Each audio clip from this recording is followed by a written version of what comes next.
Väidetavalt tekib iga aasta maailmas 50 miljonit tonni elektroonikajäätmeid, mis ühel või teisel moel on keskkonnale ohtlikud. Umbes poole sellest moodustavad igasugused ekraanid, arvutid, nutiseadmed, telerid ja nii edasi.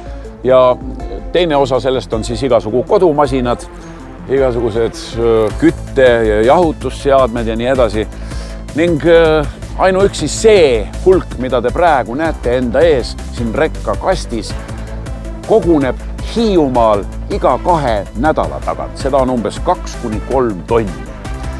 Õnneks on targad inimesed välja mõelnud igasugu tehnoloogiaid ja nippe, kuidas keskkonnale tekkivat koormust vähendada ja seda kõike taaskasutada.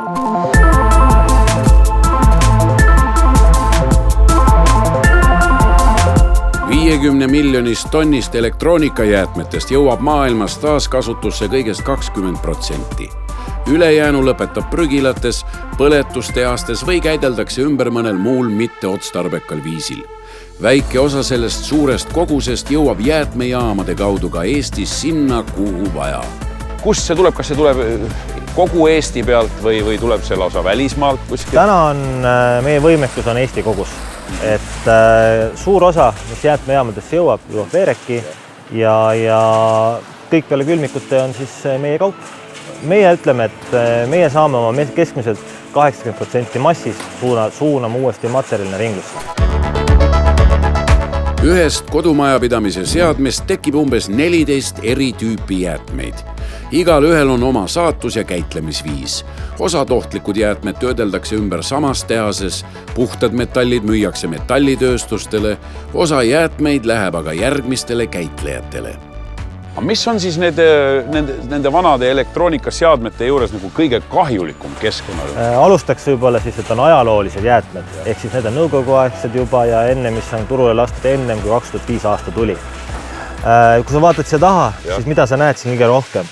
Kineskoop, televiisor. Jah, tõesti. Ja tegelikult see kineskoop ongi võib-olla siis nendest jäätmetest siin kõige keskkonnakahjulikum, kuna seal on klaasis kõrge pliisisaldus, raske metall ja seal on ohtlikud tolmud sees. Kindlasti on kellegi veel kodus või olete ise ka näinud, on vanad raadiod sellised puitkorpustega.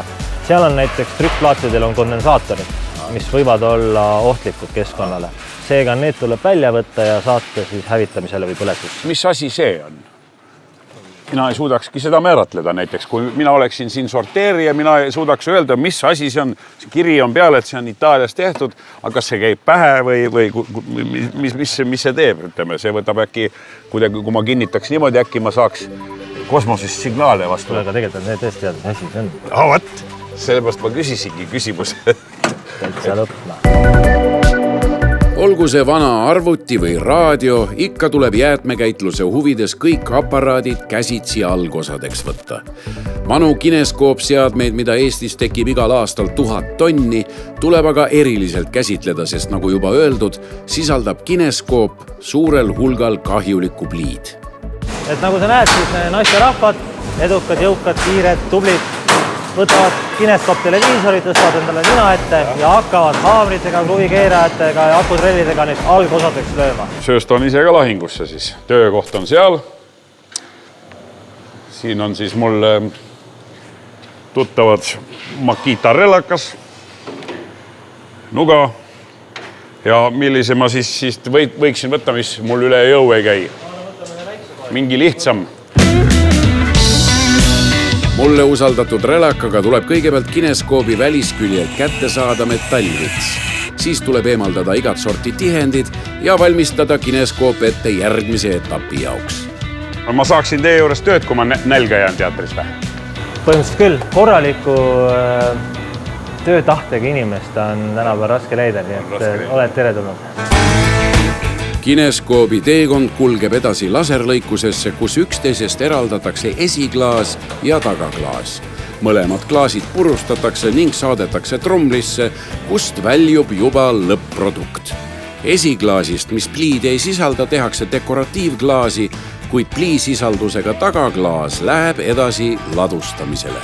Miks ta on niisugust pruunikat värvi on tõenäoliselt sellepärast, et see sisaldab raske metalli pliid ja olenevalt siis klaasist seda võib olla kuni 30% siin sees. Kas seda ei saa kuidagi kätte siit klaasist? Meie siin Eestis ei saa. On olemas juba Euroopas või siis enam mitte on tehnoloogiad, kus väidetavad, nad võtavad siit selle plii välja.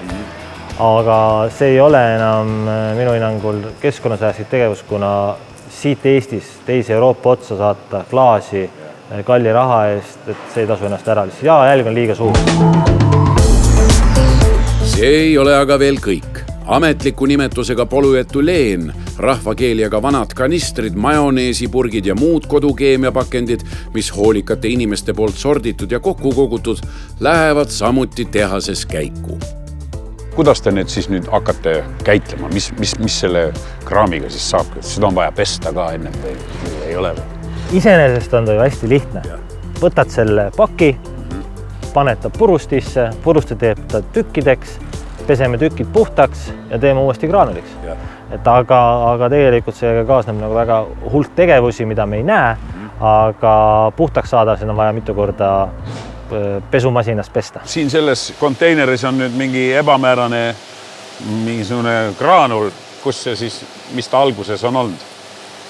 Tegelikult see on nüüd vahetoode meil. Vahetoode, ehk siis on kasitud, puhtaks pestud vana kanister, mis te õues nägite. Et see on nüüd puhtaks pestud, väikseks jahvatatud, peenestatud, tükeldatud ja see ootab nüüd seda etappi, kus ta saab graanul. Graanuli saamiseks kuumutatakse tükeldatud plast kõrgel temperatuuril, niiskus imetakse materjalist välja ning surutakse läbi spetsiaalse sõela, mis püüab kinni veel viimasedki võõrkehad. Järgneb jahutamine ja kuivatamine ning värvainet lisades saabki ilusa musta graanuli, millest teha midagi uut ja head. Suur osa toodangust jääb Eestisse. Läheb valdavalt plastitööstusele ja tehakse torusid. Veetorusid seda teha ei saa.